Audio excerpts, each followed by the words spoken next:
My name is Misty. I go by Clown Baby online. I've been a greener for a couple years now, and last year I did some media work surrounding the idea of video games as an art form. And I've also done a web series that was a critique of the sexism in video games and also the gaming community itself. That's me. My name is Abraham Haskins. I go by Straw Hat Lincoln on the internet. And thanks. And so I don't have as much professional experience as these men and women to my left, but I kind of bring the perspective of someone who works 60 hours a week and has done so for a long time, continues to make gaming a large part of my life, and has had a bit of research experience in the realm of psychology with gaming. Word. Cool. Okay. So yeah, we're just going to start off with just kind of like some general backgrounds. So just to like get everyone warmed up to the idea of it, what was your guys' first experiences with video games? You know, like when you were a little chillin', playing games. I have a memory of playing one of the first Final Fantasy games on Nintendo or something, and I couldn't get past like the first forest, so I just played that over and over and over again. Which Final Fantasy was that? I have no idea. I just remember that little like blue hat guy. Was it Vivi? Yeah. 9. That sounds like that was 9. Yeah. There you go. No, it was much older than 9. Like it was like super like 8-bit. Was it? Yeah. How old were you? Do you remember? 5. Like 5? You're like, oh my god. Wait, were you playing on like a Game Boy or? No. Anyway, so that I couldn't do it anyway, so it's whatever. And then also, of course, Duck Hunt. Nice. Yeah. Old school bird. It wasn't actually my first game, but Final Fantasy, I had the same issue, except I wasn't stuck in the beginning. I just had this idea that I was going to level my character all the way in that first forest. Because I died to the first boss, like, immediately. I was like, I got to get stronger. Nice. 46 hours later, I was ready to go. But my first game was actually Crash Bandicoot. I used to love the platformers. Was it, like, did you play on, like, PlayStation 1?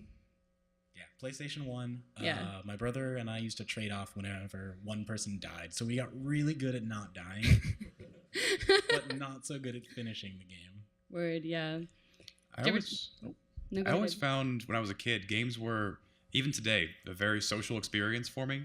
Like I liked playing Sonic, and I had it all. That was my first game, Sonic. Yeah. And I enjoyed it, and it was nice, and I'd certainly sit at home in my beanbag with my dog kind of draped over me because I'm 8. And like everyone does that for a while, but the times I remember most were always when I'd go over to a friend's house and we just sit on their couch for 8 hours and just BS for a little bit and play whatever game of the time is. Like that's always been the most enjoyable part to me. And I guess online games have kind of brought a new way of doing that. Yeah. Did you play all the Sonic series? I think I stopped right when I had like 3 cartridges stacked on top of each other or something. It got like really Sonic weird Knuckles. For a while. Yeah. And that was all Genesis? Yeah. Like old school? That's when I started. Yeah, nice. Yeah. I mean, if we're going to go back to like my very first game, I think I remember Asteroids. Just like old retro back in the day. Not that I like owned it, but I went to like a little arcade that my parents took me to, and that was awesome. But yeah, definitely growing up, lots of Sonic 3, big time, played in the summer. Siblings fight over the controllers, all that good stuff. I don't know. Yeah, I remember like always fighting with my sisters. It'd be like we each got an hour at a time, and then like if your time was up, they just turned it off on you. Dude, no, okay. So like when I was really young, we played Diablo 2 and it was like the tower was in my room, right? My sister broke down the door trying to get in because I always had this problem with her where if I was playing, like, oh, your hour's up, like get off the computer. But if she was playing, it's like, oh no, I just gotta finish this quest really fast. Like you gotta wait for me. And then I'd be like, oh, okay, all sympathetic. You know how you are with siblings, right? You're like, no, I understand. This is completely fine. And then she literally freaking broke the door in. Like Van Damme kicked that freaking door in. And then that was a lot of trouble. Being kids, fighting over video games. Yeah, we had a lot of broken controllers. Yeah. Throwing them at walls or at each other. Mm-hmm. Yeah, word. Do you guys have siblings? Did you ever have that problem? I had a little brother who was like 2 years younger than me, so I always won. But then Oh, nice. I had an older half brother who's like 15 years older than me, so he always won because he had bought the games that we were playing and never let us forget it. Oh God. Abe, do you have siblings, or are you only? I have a sister. Not had. I still have a sister. And, but she never really got into any of the games. I always really enjoyed it. She had her systems, and she'd kind of play every now and then. But I think she was almost threatened by it because I was the one who played a lot. Like I'd go over to my friends' houses and we played games together. And so whenever she'd play with me, it was just we were playing Sonic, right? So I play Sonic, you're playing Tails. You're like, no, I'm sorry. I'm sorry. It has to happen this way. We'll die in 5 seconds otherwise. And you won't be on screen half the time. You'll be you know, floating, that's. But it definitely it shaped my life in a way it didn't shape hers, and I to each their own. Yeah, fair enough. Yeah.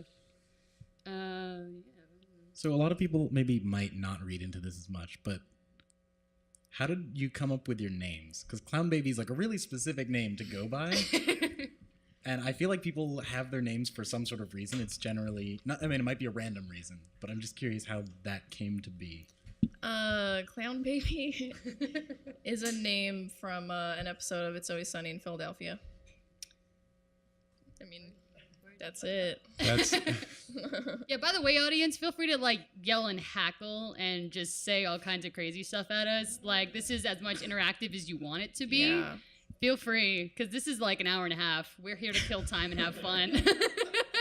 So feel free, like, throw it at us. We have a wireless microphone over here. You guys can pass it around. I don't care. It's up to you. So, just so you know, you are welcome. You are as much of this as we are. Where'd yours come from, Gentleman Gustav? It's actually, so it's from League of Legends. I was playing with a friend of mine a bunch, and yeah, funny. And we'd been playing for a while, and his girlfriend wanted to play, and she was like level 1. We had to make new accounts, and we wanted a theme name because we ran into this team of 5 players, and their names were a Wild Jinx, a Wild Mewtwo, a Wild Pikachu. They all loaded in the game. We were like, oh, this is the coolest thing ever, guys, we have to go make theme names. And then we sat at the screen for like an hour, like, what do we do? We could be a what? No. Final Fantasy. I don't play Final Fantasy. Okay. Who here didn't play Mario Kart? We're like, Mario's not a name you can put in because someone already had it. So finally, I had been looking at this skin in League of Legends, which was like this dinosaur, but he's wearing a top hat and a monocle, and I was like, I want that so bad. So we came up with the idea that she was the Empress, and we were the 4 gentlemen, and we always played tanks and like protected that character. And then we thought like, oh man, wait, what if our acronym was GG, right? Like we're like BMing the other team, like we already won. We're just GG, it's done, good game. So we stuck with that, and then I started writing under that name, and then I was like, oh, I'm stuck with this name forever now. Okay. Well, and like Gustav's your middle name, right? Oh, and Gustav's my middle name. Yeah. Is that kind of the same for everyone? It's like I had several names before I landed on Straw Hat Lincoln, and once I got that one, it just had a special story to it. Enough things happened that I kind of couldn't switch. Yeah, Everyone knew me by that name. I think names are like at least online names are a certain type of identity that people cling to for whatever reason or another, because I think gaming has become less of a hobby and more of a lifestyle. You can see that in a lot of different cultures. Like, I'm sure there are a ton of people who don't game; they just play WoW. Or like they just play League of Legends. No, I don't mean that that's not gaming. I mean that I would say it's more accurate to describe me as a League of Legends player than a gamer, because I've played like 3 games in the last 4 years. So I think that a lot of gaming has become about community and about identity within that community. I think people's names, at least to some degree, like reflect their personality or something about their history or something that connects them to either their personality or gaming. That makes a lot of sense. And I think until people find that, they kind of just cycle through random names. I know we have a player in League whose name was, he just bashed the keyboard randomly until he got a name that he liked. He now goes by Crepo. That sounds about right. Is that Cripple's story? That is Crepo's story. I had no idea. Yeah, I guess before Clown Baby, I just would do like Misty the Great or Misty the Yeah. Misty the Magnificent. Just Clown Baby stuck. Just combine random characters from books I've read, that kind of thing, and Right. then I'd steal like song names. Like Red Rabbit's the Yeah. Shin song. That's my summoner name. everyone always misinterprets mine. It's not. Everyone constantly is asking, "You mean like what? Like the Straw Hat from One Piece?" No, that's actually just convenient. Like that worked out that way. At some point, I won a contest when I was in 15 or so, and I got a straw hat, and I wore it around for a while. I'm not proud of it, but it happened. There are pictures. You can go on Facebook and look way back 15 years ago and see that there's Abraham wearing a straw hat, and it stuck. Once you've got it, it sticks. You didn't know that, did you? I did not. I actually wasn't thinking about the fact that your name was Abraham, so I was going to quip that you then fought the Confederacy, but now I get it. That would be it. Yeah. So what do you think you get from, because I feel like there are a lot of different types of gaming communities now, right? You have, like you said, there's a lot of art and a lot of community in gaming. There's a lot of storytelling. There's a lot of even sports now. Where do you think you fall in what you get out of gaming at this point? From the community? Or like, just in what general? sort of things do you look for in a game or a gaming community? I mean, I feel really on the spot, but I guess it just depends if it's like multiplayer or not. For one, for two, like, well, I mean, I don't know. When it comes to like multiplayer games, online multiplayer games, what I look for is people that aren't. I don't know if I can swear. People that aren't mean, or like if they're inherently just like racist or sexist or homophobic. I mean, I didn't play Call of Duty online for that exact reason. But I mean, you can find a lot of really good communities. Like the Team Fortress 2 community is pretty solid for the most part. Yeah. Occasionally get the like ridiculous 14-year-old on there, but Yeah. But I don't know. Someone else should say something. I'll jump in here. No, go for it. I actually want to point out how interesting that question is. The fact that you're asking it at all. Like before games, we had what? Books, movies, TV. Those that kind of filled the same gap in people's free time, right? And before games came around, if someone says I'm watching The Simpsons or I'm watching TV, you'd never ask them, well, why do you do that? What do you think you get out of this? How have you become a better person as a result? And that doesn't actually, like, I don't feel weird hearing that question about games because like Team Fortress 2, when you're working with your team, like I love that game. I think if people who have played it, if you don't work effectively as a group, then you lose terribly, and you kind of build that skill by playing that game. You get better at it. If you play StarCraft, you get better at organizational, overarching economy control Quick or question, micromanagement or whatever else. League You of got better Legends- at StarCraft? What's I up? found that game way too hard to get better at. All right, yeah. But that's the Whatever. thing, though. With all these things, you're developing skills. You're becoming a better person in some way. Even with narrative games, you still have the most connection to any character you could possibly have in movies or any other medium because you are that character, and it allows for more interesting stories to be told. It allows for more better skills to be gained.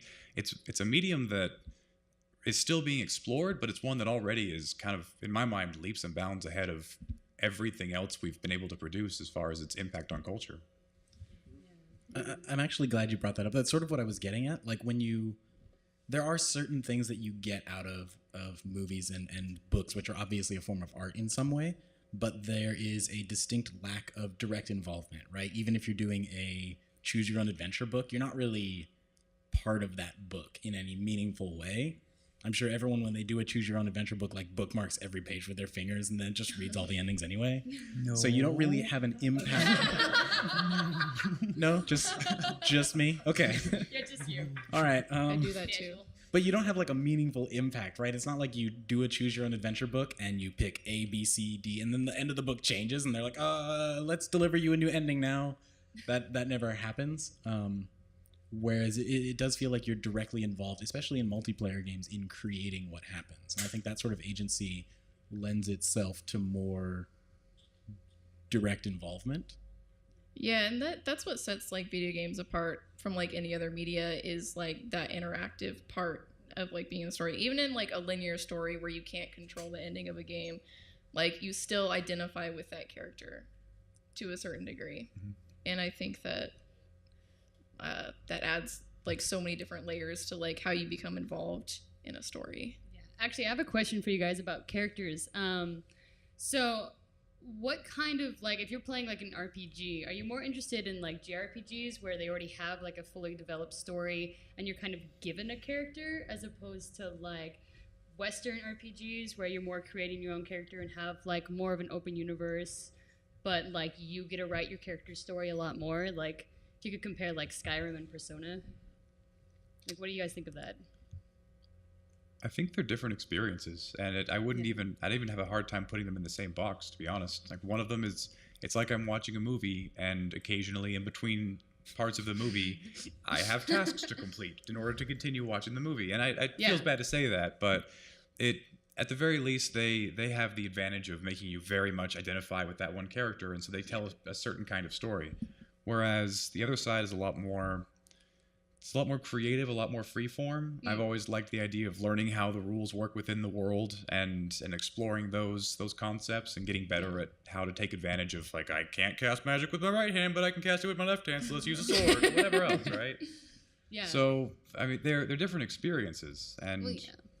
When I can create my own character, like in Skyrim or those other types of games, I make them like really ridiculous looking and like just horribly ugly, so I relate with them like not at all, and I think it's funny.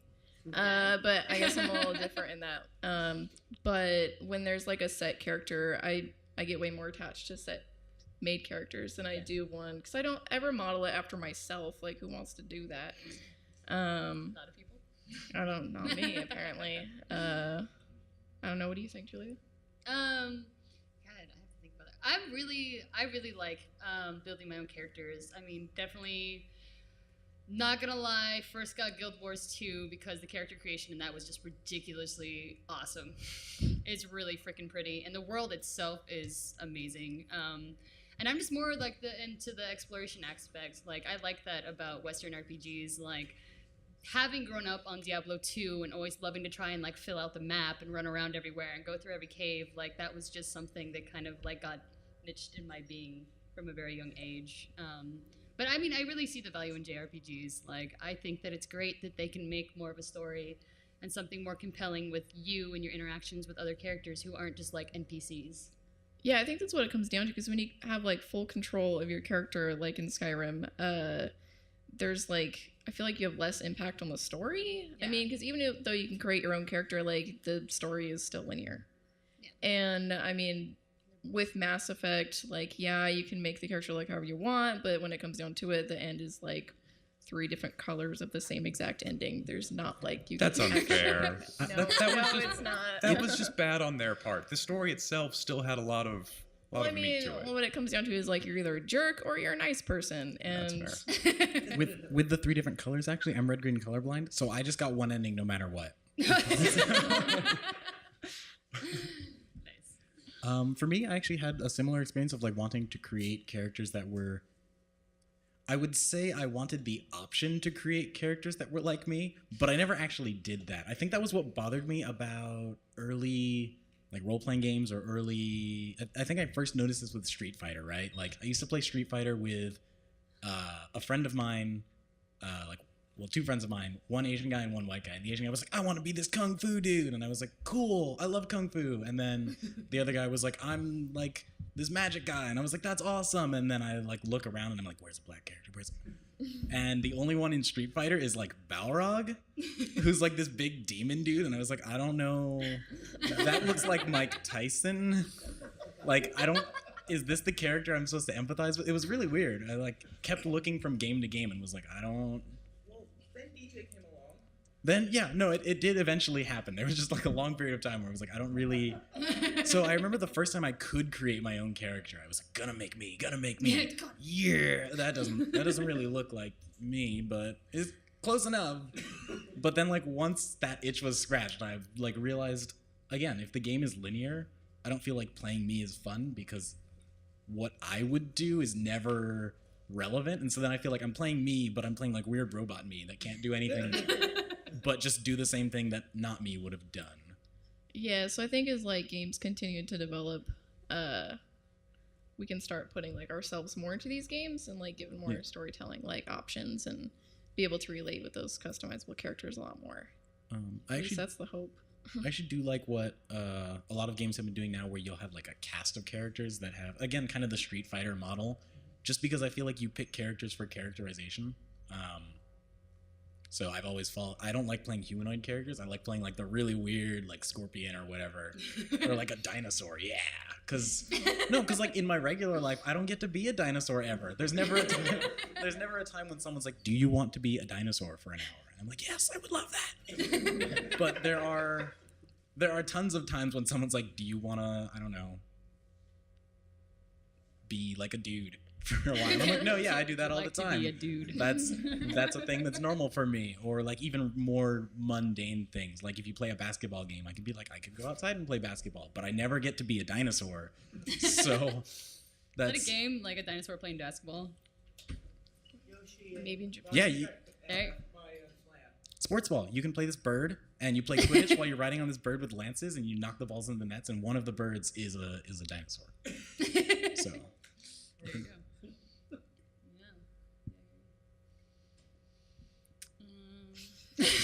What are some of your favorite games? Oh geez, yeah, okay, yeah, guys, like top 3. Oh, we're gonna do this. What are your favorite games, and what are the most memorable games you've played? Ooh. Do you want like a top 3 on each of that, or just like a 1 and 1? 1 and 1. 1 and 1. right. Woo! I Dim it down. I got That's a hard this. question, I know. No, you got this. So, as far as the most memorable game, this game blew my mind when I was a kid, and it's what was it? That's right. I'm sorry. It was before Fallout came out, before the whole concept of open world was possible. The Eidos Interactive made a game called Deus Ex, and this it was leagues ahead of its time. Like even going back and playing it now, just mechanically, it's just amazing how well it's set up. But the whole concept of there's this free world where someone says, "Hey, you've got to get into this bunker and deal with these people that have hostages," and you have like 80 ways of accomplishing this. You can just swim underneath the island if you specialize in swimming. You've got so many options at any given time. The plot was amazing. It remains to this day. I don't want to say my favorite game because it's kind of better games have come along since, but they've built upon the shoulders of the giants like Deus Ex, and it stands out easily as one of my favorite games growing up. In addition, favorite game, I really hate to be that guy, but Dark Souls 2? Anyone? It's okay. I talked a lot earlier. I talked earlier about how sometimes when you're playing games, you feel like you're growing as a person. You feel like you're getting better at something. Like who here's played Portal? Anyone? Everyone's hands up. Good Okay. hands. Yeah. Nice. When you start playing Portal, like the first time you see it, it's just your mind doesn't work in that way. And by the end, you've completely developed that skill, and the story is amazing, and everything else goes along with it. You feel like you've grown as a person somehow. It's like I finished watching Shawshank Redemption, where after I feel like I just feel like a better person now. Like I didn't know if you give me a Portal gun with all these crazy rules, I can figure out how it works and I can do it. And I like that feeling. I like that feeling of mastery of something. And definitely Dark Souls 2 by far has the most of that feeling. When you start, you're an idiot with a stick, and by the end, you're just the best at the world at whatever it is you do. And I like that.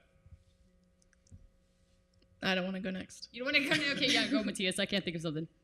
Okay. I'm thinking hard. This is Man, difficult. You took Deus Ex. That was gonna be my most memorable game, but You could still do that. okay, I'm gonna go with favorite game first while I think. And this is unfortunately gonna be really obvious. It's actually League of Legends. You talked about mastery, and I like the idea of a game where you start off and like there's all of these things that you don't even understand how they work. There's no manual to the game. You just have to go play it and lose 20, 30 games while you're like, oh, well, I'm dead again. Oh, there's a building over there. If I go there, the building killed me. What? Like everything is hard constantly, and it's this constant sense of developing mastery. And for me, that's just really compelling because I like being good at things, and I think most people like being good at things. And so each time, it feels like there are incremental steps as to something I can improve at. Whereas, I don't know, I remember playing Crash Bandicoot when I was a kid, and that was fun. But at a certain point, you're like, I duck here and I jump here. And Yeah. that's the extent of this game. Most memorable game for me was probably Final Fantasy VIII. I remember I bought Final Fantasy VIII, Final Fantasy VII, Xenogears, and I think Tactics, all for like $1 each at this yard sale, and was like, these games must suck, but I'm gonna play them anyway. And I took it home and I put it in, and they had just switched conventions from a circle is yes to X and an X is no to reverse that. And so like I was stuck at the menu for honestly minutes trying to figure this out, because every time I hit circle, I was like, yeah, next screen, and it was like back of screen. But the game finally loaded, and it had this beautiful cutscene. I remember there's like these waves coming in on this beach, and there's this person on the beach, and all of a sudden it cuts away, and the waves fade into flowers in this field, and there's this other person standing in this field, and it was just this wonderful, all CGI. I actually don't know how it was made, what type of CGI, but it was all not people. I don't know, and it just looked so good that I thought like, wow, animation is never going to get better than this. This is we have peaked. This is almost like a movie that's animated, and at the time it was. Like now we have Avatar, and that's a laughable suggestion, but for me that was the first moment where a game wasn't like Mario where you're like and it looks real-ish, and for me that was really compelling because you could really immerse yourself even more in the game. And now we have better audio, smoother mechanics. Everything just is trending more and more towards reality. Mm-hmm. If anyone's had a chance to look at Oculus Rift, it's the coolest thing in the world. It's our new virtual reality thing, and when you play it for like 10 minutes, you take it off, and your brain is acclimated to being like, I control this avatar. So you walk, and everything feels weird. Like you don't quite feel like you're in your body because you're so used to virtual reality. And it's just a really cool feeling to me. I think you could do great immersive things with that. There's a lot to be said for not getting more realistic, and I like that idea personally. Mm-hmm. We've started seeing a lot more stylized games. Like you got your Windbreakers, your what was that? The wolf game from Japan. I swear I remember this. Yes, that was it. And there's anyone here know the Uncanny Valley? Anyone ever? Yeah. We got 2. All right. So Uncanny Valley is something that as things begin to look more human, we start to like them more and more. Yeah. Like you've seen the little dancing robot from Honda. It looks all cute because it kind of has 2 legs and 2 arms. But as you start making it look even more human, it hits this, like you start to like it more and more. And then it becomes really creepy and scary because it stops looking like a humanoid robotish and starts looking like a really, really sick person. And they have like, if they have anything close to flesh-like face, like there's a point where you hit that Uncanny Valley. And then once they look like people again, we start to think they're cool again. And as we go towards photorealism, we're kind of nudging that space where things start to look just off a little bit. And so I think there's a lot to be said for stylistic graphics, not just because of production values and because it helps indie people create their games, but also, I mean, things look creepy when they look just slightly not human. It's true. I guess by increased realism, I don't necessarily mean increased our realism, but like even Mario games now look more Mario-like than the old 2D robot Mario. Yeah. Doing my games? Okay, so I'm gonna have to hit the nostalgia button and probably say that my favorite game is Pokemon Crystal. Just because that was the first Pokemon game you could finally be a girl, which was freaking sweet and a big breakthrough in my opinion. And I just have, I don't know, I'm so down for those aesthetics and the gameplay, and I don't mind grinding for hours on end and being very attached. I mean, to me, then it was a great blend of this passion that I had for the animation and the show and the movies, as well as being able to just like hours on end road trips just on my gameplay, like, you know, connecting and just always being like, oh man, I want to like build my team, and like I always want a Dragonite and I always want this, and like I mean, it was so straightforward because I've been playing since, you know, yellow and red and blue, and I don't know, I really love the whole style of it, the exploring, the just, I don't, you know, it was like everything I'd wanted all in one at the time. And the music also was so memorable, honestly. Like, that's a big factor in liking games. Like, the Sonic games were huge also. Like, they're right under Pokemon because that soundtrack was just, like, unbelievable as a kid. It was so good. But, like, memorable, I'm kind of really torn between, like, Team Fortress 2 and StarCraft 2. Strictly because both of them had really good communities when I was playing them at the time. Like Team Fortress 2, that was like just getting into college and like hanging out with all my friends, staying up till 2 in the morning, eating chips and being stupid. And then, StarCraft I actually tried to pursue. Yeah, right? Yeah, you were there.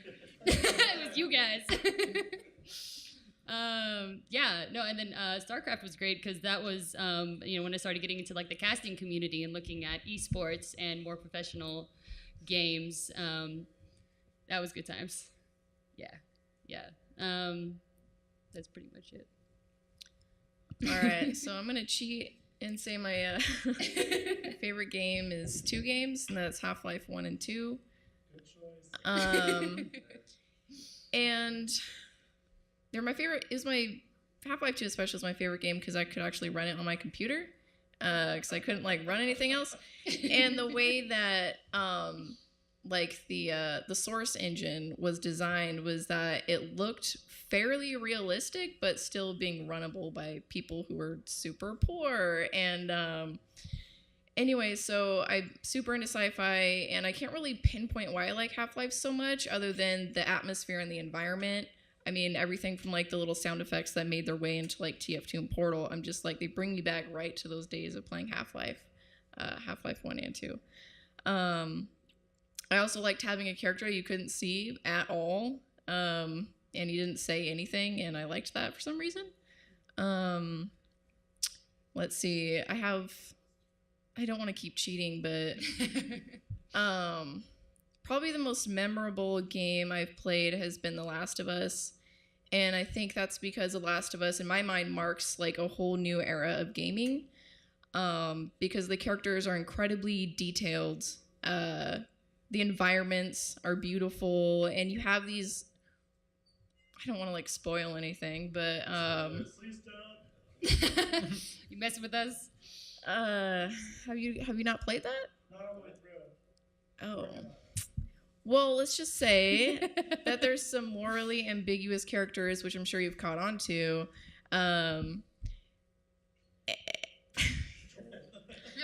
the ending, I won't tell you how it ends, obviously, but it's not happy or sad, and for me, and it's very just bittersweet, and empathizing with ambiguous, amoral characters is really weird. But good. Yeah. But I'm going to say another one, and I don't really, I feel like these words should be said, even though I don't want to say them. And that's that World of Warcraft was a very memorable experience for me because I got super addicted to it, and I haven't been addicted to, any game since in that way. And that is, I remember, I think I was, 16 or 17, and I was snowed in. It was, winter break.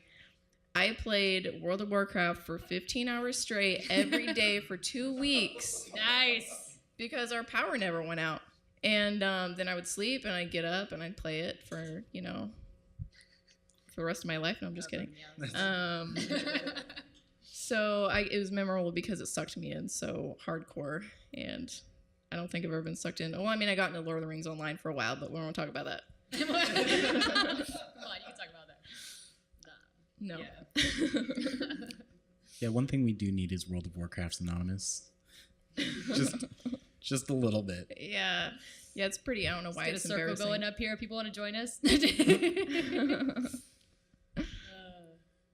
your most memorable experience from a game? Not necessarily your memorable game, but just I don't know, I've had moments in Fallout 3 where characters did things that I didn't think that they would do. My sidekick characters throwing grenades that almost kill you, and things that created stories that weren't integral to the game. That you created a story based on that experience. Interesting. Well, I have somewhat another embarrassing thing is I really like GTA 5 a lot, and I was doing one of Trevor's bounty quests, and I was on top of whatever mountain it is, and there was this guy I was supposed to chase after him, and he gets on this parachute and he goes off the mountain, and I was like, oh god, there's this bike here, I can bike down the mountain and get this guy.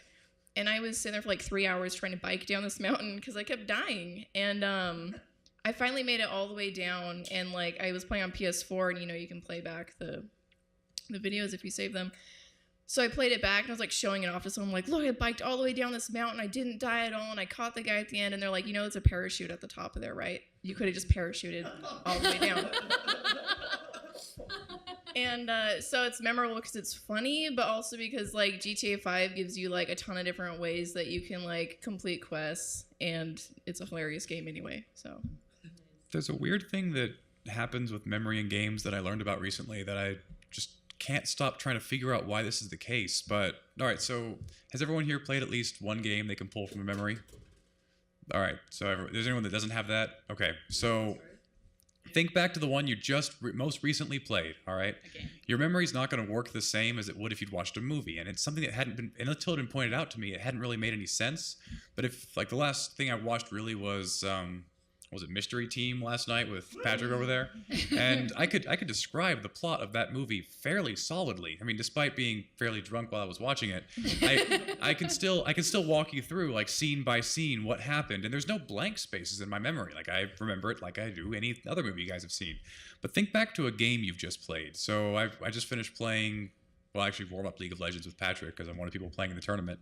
And I think back to the game and I can point out 3 or 4 like 10-second spans where I can describe in minute detail exactly what happened. And I can tell you like back to any other game I've played, 10-second spans of just amazing, interesting things. And the memory is absolutely fresh. But then I couldn't tell you what it was like between minute 2 or 3. I couldn't tell you what it was like CSing and doing the initial gameplay of League of Legends where you try to establish your lane and you're playing against an opponent. It's just back and forth. That kind of you've trained yourself to do it well, but you kind of do it reflexively and you don't really remember this as critical information. And it's a weird barrier to video games as art. That's this idea of having memorable moments in games. I have a lot of them. I think everyone here does, but it's the spaces in between that always struck me as most interesting because you spend the vast majority of your time doing things that you're not going to remember very well. And I can't reconcile that with them moving towards a form of art because it seems weird to me. I just wanted to say this. I don't have a point. Sorry. So actually, to follow up on that, there was a GDC talk on something similar to that where while people don't necessarily remember the plots of games super well, if you ask them to remember characters, they actually remember characters from games way better than from movies, right? So if you're like, tell me about Mission Impossible, like name a character in that, people are like, I don't know, there's the guy who's a spy and he is a spy. That's what he does. I don't know. Whereas the characters in games, for some reason, are way easy for people to remember. So there was a study done where like even if you just put small actions into what's basically a movie, people will remember the characters a lot better than they will if they're not part of those actions. And so the plot seems like it's not necessarily the thing that is imprinted upon people most, but rather the characters. So I would just think back to Mass Effect 2. I don't remember the plot of that game very well. I flew around in a spaceship. Yeah, I know. I flew around in a spaceship. I remember I landed on some planets. I don't remember except I remember everything to do with one character, Morden. He was like the scientist, and he sang a song to me, and I was like, I love you, you're the best. And when his plot resolved, I won't say what it is, when his plot resolved, I cried like a baby.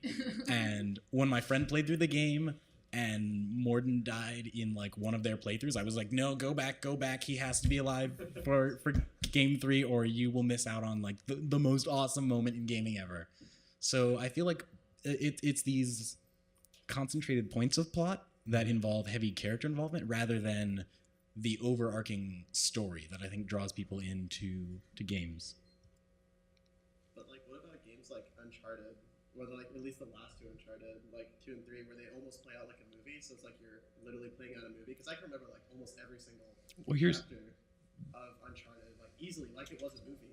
You've played through it once, I'm guessing, or twice, or 3 times, 5, 10, 20. All right. Uncharted 2, like 10. Uncharted All right. So when you play through something 10 times, I'm not sure the same rules would apply. Yeah.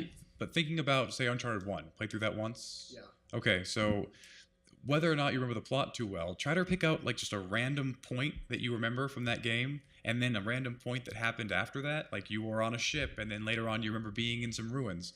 If you can remember all of what happened between there, that's the trick. You have giant blank gaps in your memory where you just have flashes of cool things, and those kind of form a story, and you can recreate it off of that story. But I've just got blank space in between that, and it's not a bad thing. Like that's where the skill building happens. Well, the blank space is like climbing on rocks. I mean, that's what it is in Uncharted. I Yeah, it's ran true. that direction. Well, to be fair, Uncharted 1 wasn't nearly as immersive as the second or third one, especially like putting emphasis on the third one. Because that was like much more immersive. Because when you were like climbing up rocks or like scaling the side of a building, they would like the camera would like pan out on this cool thing. You actually could like cease to see your character at that point. You're just kind of immersed in this world, and you're kind of just like, I hope I'm going left right now, and I should be going left. My character's going left. But like I feel like with these type of games that are becoming more immersive, it's actually like getting rid of those blank spaces like quite effectively, because you're not spending you're always going to be spending those times like stuck in front of this door. You're like, okay, where the hell is the key? Right. An hour. But, Yeah, I think that when I don't know, because I played Beyond Two Souls, and I can remember like almost every single part of that game, because it's exactly like playing through a movie where it's just like you press up to make the character do like 10 things. And there's quick time events where if you fail them, you can like impact the story and you don't know how or why.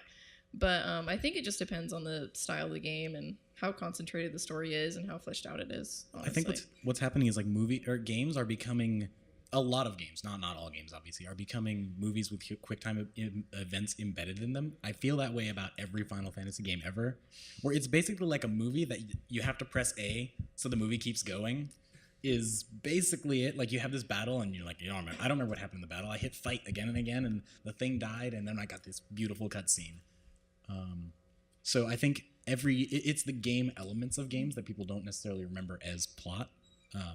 The parts where you're solving some sort of puzzle with a keypad is, I think, processed by the brain differently.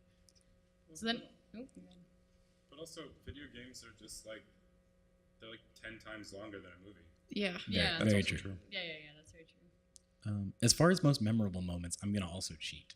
I've got one as a player and one as like the game itself. So I recently played through the Tomb Raider game, the flashback remake thing, and I just remember this moment where you have to get down from like this giant mountain to the beach or your friends are gonna die or something, and you're like, well, I could go the long way or I could go down this waterfall. And I just remember thinking like I'm going down the waterfall. Oh shit! And I died like 400 times.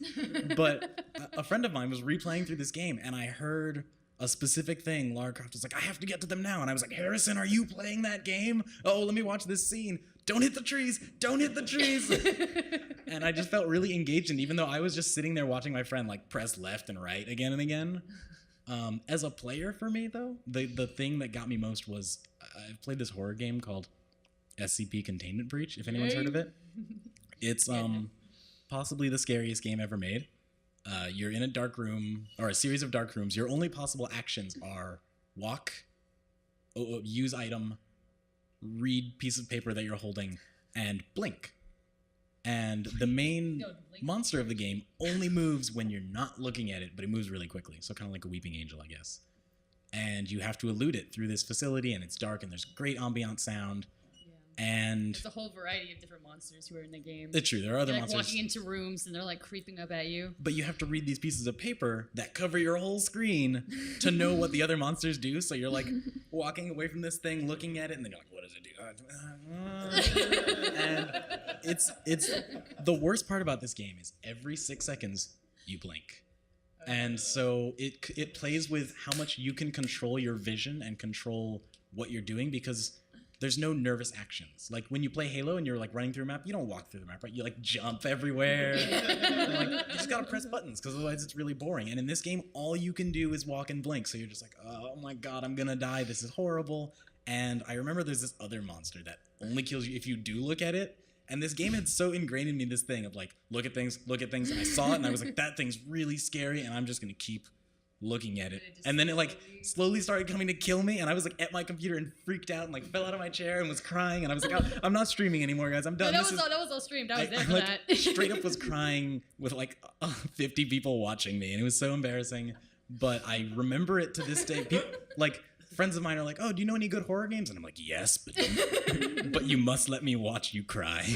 No. It was the funny. I think the best moment watching you doing that stream is there was one monster. There was like a little rubber ducky in the room. You couldn't see the monster, but if you looked away, it moved the rubber ducky around the room. He kept calling it a bunny, and everybody in chat is just harassing him. He's like, "Oh my god, it moved!" Really scary duck. It It doesn't was do anything. so funny. But the like ultimate immersion was if you paused this game for more than like 5 seconds, it would unpause the game and the text "Stop hiding" came across the screen. And like the first time that happened, I just like broke down crying. I was like, "Guys, I can't play anymore." And I quit and closed my stream immediately and tried to sleep, and I just stared at the wall. So like for me, the memorable moments are the ones that make you forget that you're playing a game, to the degree that when you stop playing the game, you're like, "Oh shit, is the game still real?" Yeah. No, horror is a great genre for that. God, Have you guys played Outlast? Oh, yes. With the camera? Yeah. Oh my god. So that was one of those games. First of all, if you play it, lights off, headphones in. That's the only way. You're cheating if you don't. Yeah, but I'm not gonna go into like the whole game, but you know, I can only play that game for like maybe 40 minutes at a time because it's so terrifying and my adrenaline pumps like way too hard. Yeah. But I was playing it one night, and the surround sound, like the sound design in it is like amazing. And I kept thinking that people were literally breaking into my apartment. So I had to like keep taking my headphones out and like I was looking around, and anyway, the immersion in that is insane, and I thought someone would break in the rest of the night. You can actually, in this game, to see in the dark, you don't have a flashlight, you have a camera that you put up to your face and put into night vision. So you can only see this like tiny cone in dark And you have rooms. to find batteries because your batteries are always running out. You can't fight, you just have to like run. I was visiting family when I played this game, and so I was like in my room, and my mom didn't know I was streaming. So she like walks in and she's like walks up to me, but it's so dark and all I can see is the screen that I didn't see her, and my headset's noise canceling, so I didn't hear her either. And so finally, I guess she'd been talking to me for like 2 minutes, and she like taps me on the shoulder, and I straight up just fell over. It was the worst.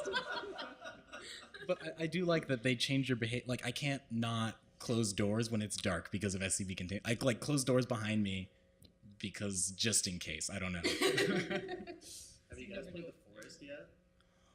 What? You mean the Slender Man game? No. Oh. It's this. It's like an open world horror game.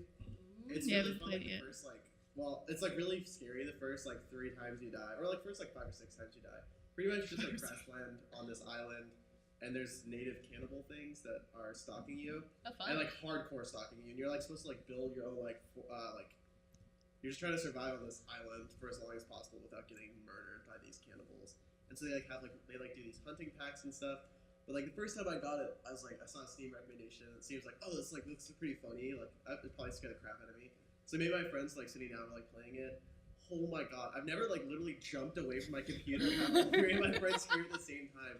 It's just like I was like building a fire or something and I just get knocked out and like wake up in the middle of a cave and I was like, what is going on? Like, Yeah. I think what's good about games like that is they build up expectations for you to follow, and then they break them. The Silent Hill games recently put out a like teaser game, and my friend made me play it, and he was like, "Okay, so the basic thing is you walk through the same 3 rooms, and when you get to the end, you loop back to that original room, and you wake up off the floor again." And so you keep doing that again and again and again, and you're like, nothing happens. You see creepy things. There's like a baby crying in a bathroom, and it's covered in blood, or like It's a fetus. it's a fetus, whatever. You're right, it is a fetus. And so you just keep going again and again. And I remember my friend had played through the game one time, and he thought he knew everything that was going to happen. And I had done this enough times that I was like, oh, okay, you wake up, you go out this door, there's a puzzle. And I guess I'd done something wrong because I opened the door, and this thing like jumped out and killed me. And I threw the controller across the room. My friend jumped behind the couch. And then I had to leave his house because it was like 1 a.m. and I like looked down his hallway, which kind of looked like the hallway I just walked through, and I was like, I'm gonna sleep on your couch tonight, I think. Just don't want to walk down there because there was a bathroom to the right and it was awful. No. did you guys hear about that new Oculus Rift game that they're trying to make, where it's like you're inside a horror game, and so you have like 4 people, and then they have like the murderer, and he's trying to stalk you and stuff. Oh man. Is the murderer another player? Yeah, So Oh, 4 of you are nice. together. It's a 1v4 game. Yeah. That Nice. sounds really fun. Is I saw a similar game actually. I was at DigiPen for their awards last night, and they had this game called Subject Redacted, where one person plays through Oculus Rift and there's this person walking through this hallway as a monster stalks them, and all they can see is in front of them. And the second player can communicate to them and has their own Oculus Rift. They're in a camera room where they can see a bunch of halls in this area, and they can communicate to the other person and tell them where the monster is, but that's it. Oh, it was kind of an indie game, and it was pretty good production quality. I was really surprised. It was just extremely terrifying, and you like felt bad for the other person who just had to walk through these hallways and be like, "Now turn left, run, go right, go right, God, get away. stop, don't move, or you're dead." And you're just like, Don't breathe. It's really fascinating how controlling what people can and can't see or hear really affects how well they're immersed in a game. Because I think we're used to games that are, especially like top down, right? You look, you see the whole map, you have all this information. Once you're really rooted into like a first person perspective and that's enforced, it allows you to create more immersion and more atmospheric effects. It's kind of the difference in play between League of Legends and Smite. Oh yeah, I guess, yeah. Because you can actually sneak up on people in Smite, unlike in League of Legends. You could be in complete vision, but they're just not looking the right way. Yeah. And you, Yeah, definitely. It constantly surprises me that games haven't developed for as long a period. So whenever there's what's the saying? No art is original, which I don't agree with, but everything's been done before at least once. But I constantly, with games in particular, I'll hear about a concept like what you described, or there was one about there's two players playing against each other. One's in a nearby building with a sniper rifle. The other guy's just trying to act like an NPC. Just not try to be recognized as not a computer. But that's the thing.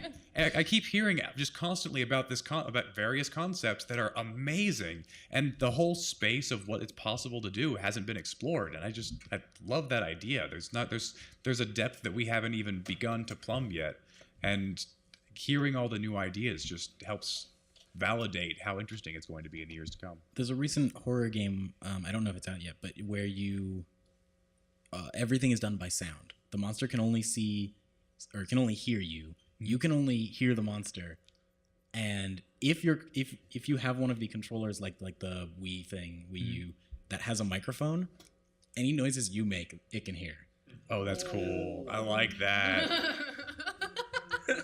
Which We is got just awful trembling because like audience members. now not only do you have to stop your character from moving, but you have to like calm yourself down. Stop breathing. To like actually be calm while this thing's trying to kill you. I think I just take my microphone and put it under a pillow. That's Mute it, get a microphone that has a mute option. That's awesome. I like that. I like that there's enough new stuff. Like I can't imagine, like, it's hard for me to think of the last time I've seen a movie or a painting where my response is, I didn't even know you could do that.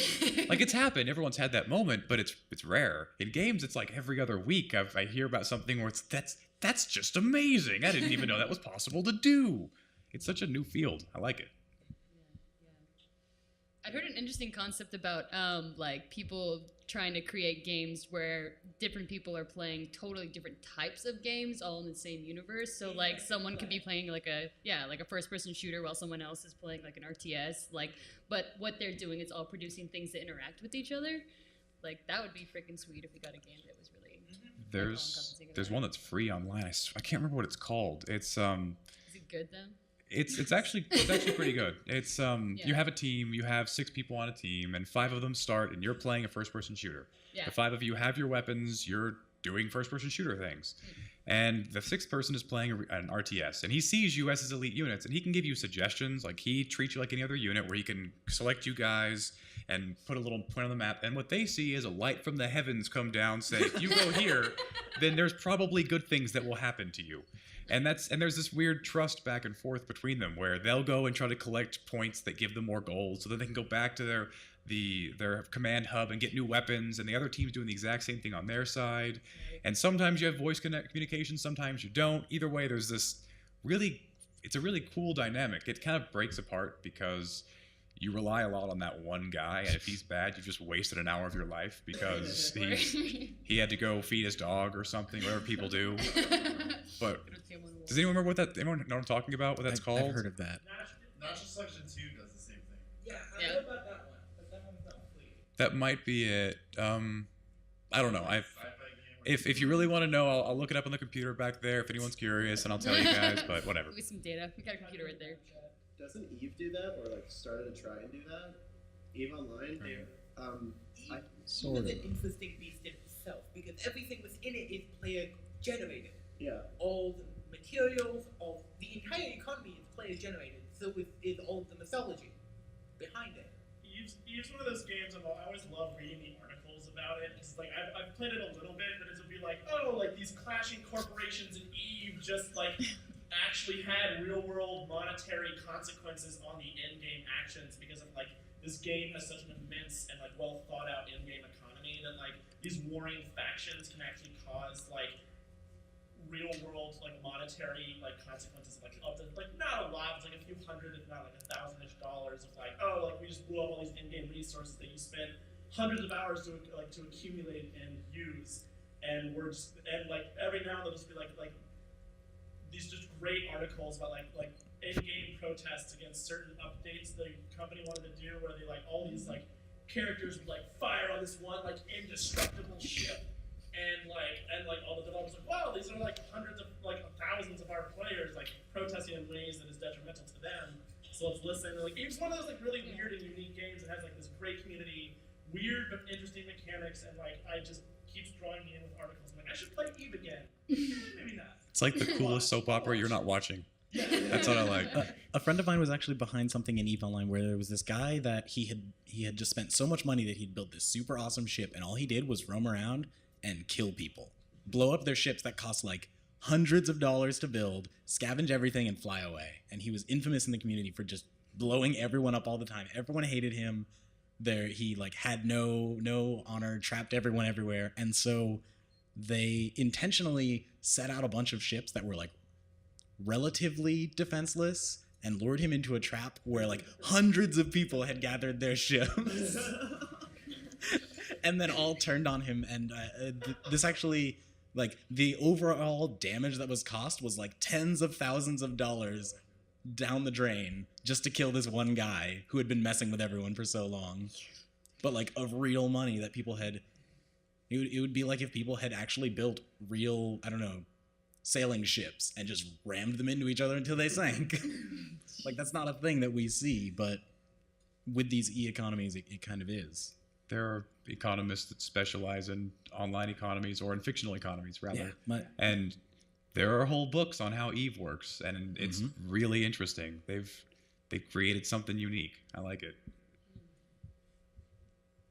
So in one aspect of gaming, like it could be art, it could be environment, it could be sports, whatever. Where do you guys think gaming is heading? Because it obviously seems like it's on a trajectory where everything's getting newer and better. You want to do this question? You're like nose goes. I don't. Well, I like where esports is heading. That's definitely a big future that I see. I mean, obviously, America isn't as involved as like Korea, or even Europe is a pretty decent scene for esports. But I don't know. I mean, like I feel like gaming culture is kind of a part of like nerd culture, and that all encompassing has always been like it's been around for a while, and it's still growing. I think in a beautiful way. I think. It'll be interesting to kind of see the dynamics though between like indie and AAA games because like the more the more that we can get better production companies behind like indie games, I think the less of a divide we can have between them. I don't know. I'm personally more of a fan of like the indie game scene right now, and so I'm pretty much hopeful that in the future we'll have more. I don't know. Yeah, there's different like parts of gaming. I mean, there's definitely like the sporty part, and there's definitely the more artsy part. I mean, it's just like movies. There's trashy movies and good movies. I don't know. There's sports movies and it's just like the same thing. Yeah, and like I'm with you on the indie games because they're definitely like I feel like they put a lot more heart and soul, and like I feel like there's a lot more potential there for becoming art.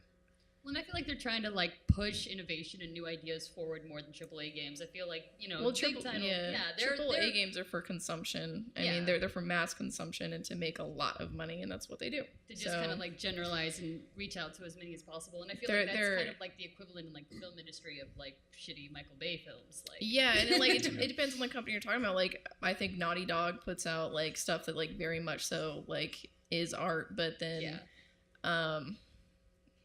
other companies, like, not so much. They don't set out to make art. They set out to make money.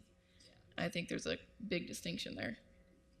So you brought up esports, actually. What's fascinating to me about esports is, so if you look at, I guess, your standard social divide, right? You've got like nerds and jocks play sports and nerds play D&D. And I've always felt like, I mean, that's obviously a simplification, but I've always thought of fantasy football or whatever as like D&D for jocks, right? It's like Everyone knows right, that. no, exactly. But now we've got esports, which is like jocks Sports for nerds. Yeah. And as of this year, or I mean, at least officially, we now have fantasy esports. So you've got like, that's a thing. Yeah, That's a thing. So We don't talk about that. So now you've got like nerd jocks that themselves have nerds, and it's the most it's like nerdception, and I love it.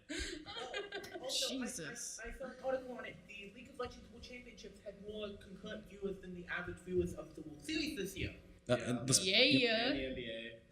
If you take the top 20 viewership games of all time, you get 19 Super Bowls and the LCS Grand Finals from last year. So like, that's insane to me that you have like, I mean, I don't know. I was always also into sports, but it's weird to me that you have all of these people watching this computer game that you could in theory just be like, I don't want to watch this. I'm going to go play this game. But instead you're watching other people play it. And I'm wondering if that's because we kind of grew up with consoles in our house. Like, I grew up watching people play games. I'd be like, it's your turn to play Crash Bandicoot now. And that to me is also fun. It's also, I think, I saw a very good piece on it by this group called Extra Credits, who does a lot of work with the game industry. You know them? We know. Yeah. They did a piece on esports talking about, a couple years back, about how it could grow. And one of the things they brought up, which I think esports has done very well in the most recent years, is focusing on the players. Not just on the game, but focusing on the stories of the players and stuff. So, big players like Afumu, who have really compelling stories, have gone big, I think, as much because of their stories as because of how they play. Yeah. That definitely like rode the worlds. Yeah. Like, There was recently an esports personality talked about this to some degree, but there is a weirdness in how we tell esports stories that differs from sports stories, because sports stories understand that, right? You follow, I don't know if anyone knows like too much about football, but there's this player that just refuses to do interviews, and they made him do interviews this year. So he showed up and all he said is, I'm just here so I don't get fined. To every question. Yeah, okay, yeah. It was amazing. And so, like, that's what sports is about. Sports isn't actually about, like, you take a ball and put it in a goal. No one cares about that. Like, no, seriously, if people actually did, you wouldn't have Madden. Because all Madden says is, like, and then they put the ball in the goal and they scored. And the point of that is most people watching football aren't, like, football nerds. It's just a social event that they're attending, and Madden kind of makes that make sense to them. Or I think Madden doesn't do casting anymore, but whoever does that.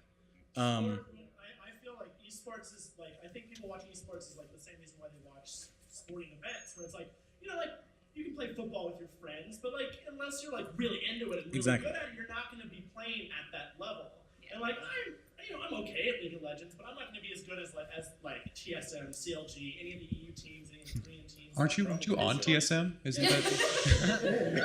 It's fun to watch. That's why it's fun to watch sporting events, because you're watching someone who has a mastery of the sport they're playing. I agree with that. Same with esports, where you have people who mastered like the meta, mastered the mechanics, mastered like the animations and intricacies that I have no idea of. So like that's the part of esports I like, is like watching like personal favorite player like Dyrus. I play top lane, he plays top lane. I like watching him because I'm like, he does things that I didn't even know were possible. So like I see the similar like attraction to each like event being very similar, because you're watching people that like you admire and respect because you see the skill that they show off. That's definitely It's part weird of it.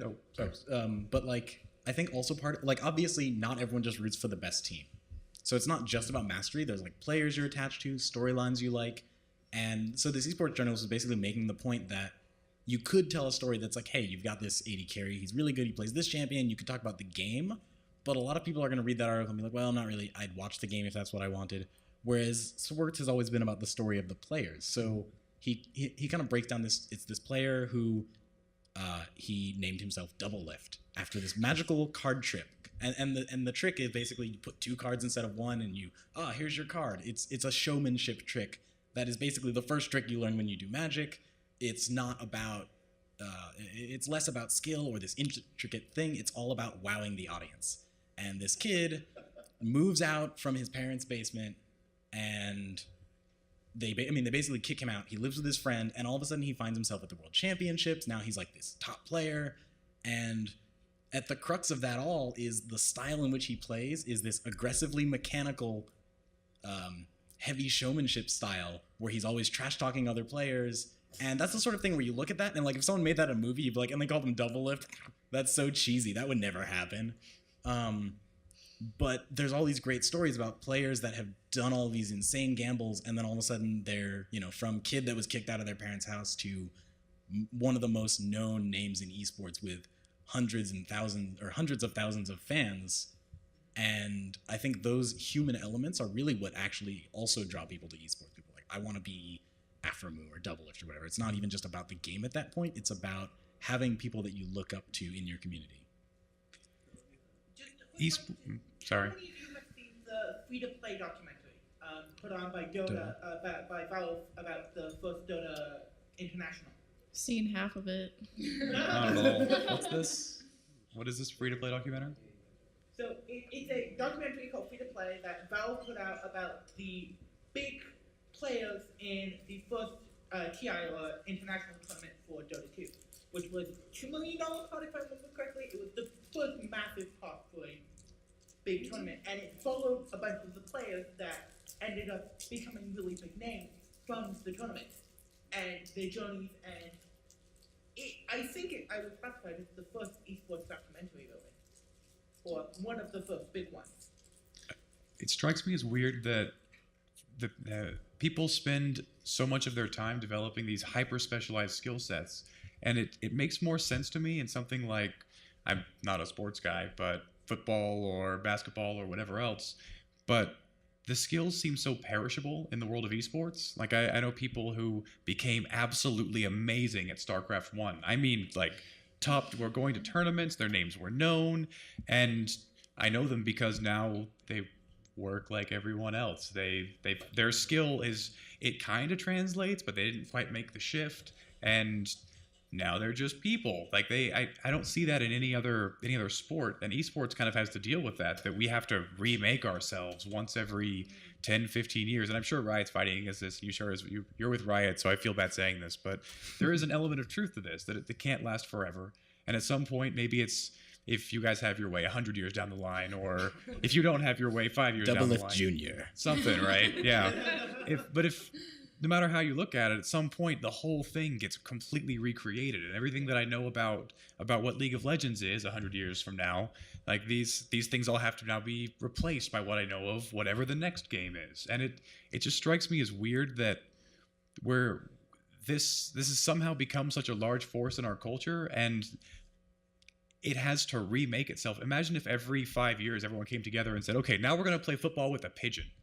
And we're going to throw pigeons across, and we're going to throw them at, let's say, we'll throw them into pies. Whoever throws pigeons into pies wins. Like, that just, it never happens. It's been the same forever. And I mean, even just on a micro level, we change the game every 2 weeks. So, like, imagine if, well, I was going to say imagine if we, like, deflated footballs before random games, but I guess some teams do that on their own, so...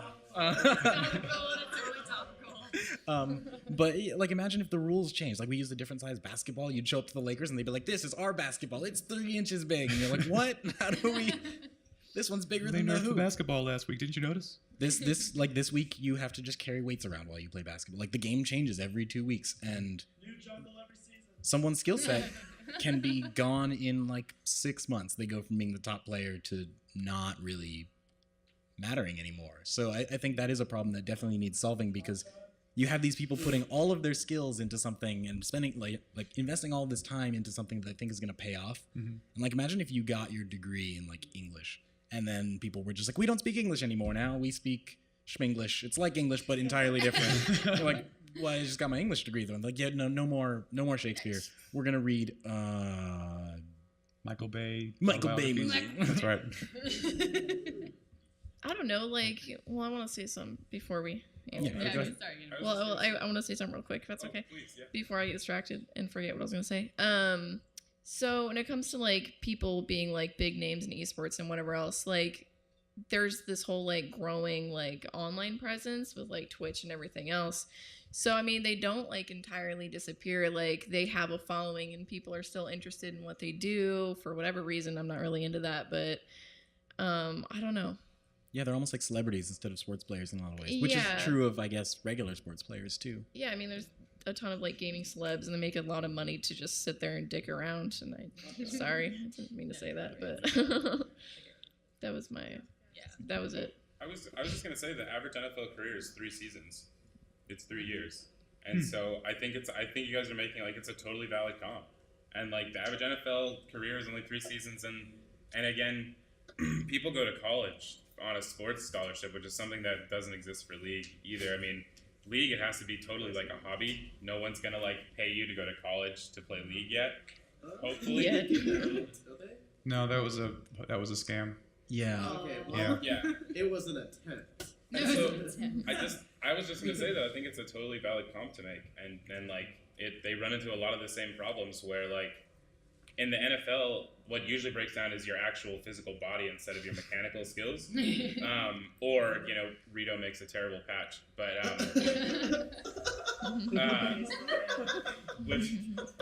so I just wanted to say that like it's totally comparable, and like the NBA is very similar as well, like very short careers. It's more from the viewership's perspective that yes, the players have to reform their skills, and that's a thing, and every 3 years is a reasonable turnover for that. But from a viewership perspective, it's hard to say, like I don't identify myself as a person who watches esports. I watch League of Legends because it's interesting to me, and I have these things that I watch, and I know that at some point over the course of my lifespan, they will disappear into the wind, and there will be a small group of people, like you said, that continue watching it on Twitch, and they'll have separate tournaments for the original Smash Brothers on N64, and so I can go and watch that if I want to. But in any real sense, as far as I'm concerned, that entire world is just gone. And that there's never a threat of that as a viewer from the perspective of someone who watches football or basketball. I'm sure at some point sports have to fade away, or else there wouldn't be ancient sports that we look back on. But it doesn't happen. Like I can't reliably say it would happen in my lifetime. Whereas it's something you have to come to terms with as an esports person. Which is why I think fighting games are the most interesting of the esports, because they reinvent what fighting games are in there every single year. Yeah. But the viewer base just keeps growing and stays consistent because there's a unifying line of characteristics within all fighting games that kind of define them as fighting games that draw the viewership in more than the individual games themselves. I've got nothing to that. Like it makes sense to me, but it's certainly not a model that as a viewer I am familiar with growing up. Like I guess technically I grew up with video games, so I guess I am kind of familiar with it, but it's not something that I can't imagine that being something that my grandpa would be okay with. Like he doesn't like change, and something that the idea of something that he's deeply involved in changing on a yearly basis, it's just not something I can reconcile. Maybe like the world is changing, maybe as we grow older we're more used to this kind of medium and it'll become the new norm, but for now at least it just seems weird to me. So we're actually going to watch some esports in a bit. So I'm going to shift the topic a little bit. What's the most artistic moment you've ever, like the moment that made you really feel a game? Like the most poetic moment almost in a game. Bastion. It's not asking you.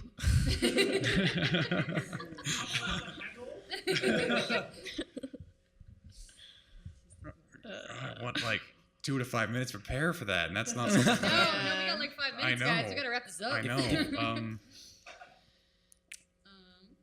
If you need minutes to prepare, I have one, I think. Yeah, go Okay, ahead. yeah. I'm going to go back to Final Fantasy, which is kind of the game that I've picked out as this movie-heavy game. And Final Fantasy 13, which I know a lot of people didn't like, had this one character who was a father character, and his whole thing was he was like trying to find his son, and it's eventually, sorry, this is going to be a little plotty, but all you have to do is press A again and again, you'll get there. His son turns out that like the only way he can not be turned to crystal or die is to find his father, and he's used by this government as a weapon essentially to find his father. Which one is this? 13 Saws. Oh yeah. Yeah, so there's this moment where he finds out that one of your other party members is actually the person that inflicted that upon his son initially. And it causes this boss fight, and the boss fight finishes, and the character uses these 2 guns in combat. And so he like walks up to the character and like threatens to kill her basically after what happens. And then he kind of realizes what he's doing and thinks that like everything that's happened to him has changed who he is fundamentally. He can't live with himself. He puts the gun to his head, and the camera fades to black, and you hear a gunshot. And that character doesn't show up for a whole nother CD, and you're just like, what? He's dead? They killed off my favorite character? And it, right in the feels. Right. All right, I've got one. I Go have for an artistic moment. So there was a guy I knew who specialized in filmmaking, and I told him to watch The Prestige because he'd never seen it, and I was shocked to hear this, my favorite movie. And he watched it, and he came back and he said something that I liked a lot. He said that was a great movie. I wish he told me it was Christopher Nolan. I would have watched it much faster. But I'm not going to tell you what I think of it until I go watch it at least 2 more times. And he said before he tries to judge something as from an artistic or a critical perspective, like first time is just to experience, the second time is to analyze it, and the third time is to check his analysis. And I liked that a lot. And I'm every time I think back to moments in games where it's this artistic, beautiful thing that happens, it's never the first time I'm going through it. It's always like when I showed my friend Portal, and they start out in the room, and the portal opens on the wall, and you have your first experience of seeing yourself and space kind of being bent for the first time, and he just stands there and watch, like slowly moves forward and back and forward and back, and I watch, and I'm able to appreciate how well set up this is, and how much thought was put into the timing, the background music, exactly how it's supposed to throw you off kilter a little bit, and then watch as they go through the initial part where they're slowly getting used to how this could possibly happen, like how seeing the world this way. And every time I have an artistic thought, it comes back to that. That's actually the moment I was thinking of specifically. The first time you see a portal open in Portal. And I didn't appreciate it when it first happened because I was experiencing it. It was cool. And the second time, it hit something that it hadn't hit the first time. Yeah, so I'm just going to take something from recent memory. I played Brothers. So you play as 2 different characters at the same time, and I played it on Xbox. I'm playing that right now. Sorry, don't spoil it. Yeah, well, there's no, I won't spoil it, but there's no, it's not in English. It's not in any language. It's just gibberish. So, and there's no subtitles. There's nothing written. There's no context other than like reading like body movements and like character interactions. So I think that like that's not the most artistic thing I've seen in a game, but it's really cool and the only thing I can think of. And like the end, which I won't give away, of course. Just like seeing what these characters have gone through, and like having no like, without them saying anything, being like emotionally like affected by it, was really cool. All right, so I got like a minute. I'm gonna wrap it up quick for me. I think the moment that struck me like first and most profoundly when I was playing video games, artistically I guess, is the very end of Diablo 2 when Tyrael throws the sword into the World Stone. And I don't know why that stuck with me so profoundly, but just like the idea of the world, like its entity as a stone and slowly just breaking and shattering like wood and rotting from the inside was like, you know, I'm like 10 and I'm like, oh my God. Yeah, that really, like, the cinematics in that, although, you know, by comparison now are nowhere near as good, but they drew me really into the storyline, and that ending really struck me. But anyway, thank you everyone for participating. This has been awesome. We're going to have the game in about half an hour. Go take a break, go to the bathroom. So you can find food on campus, find it. Thank you.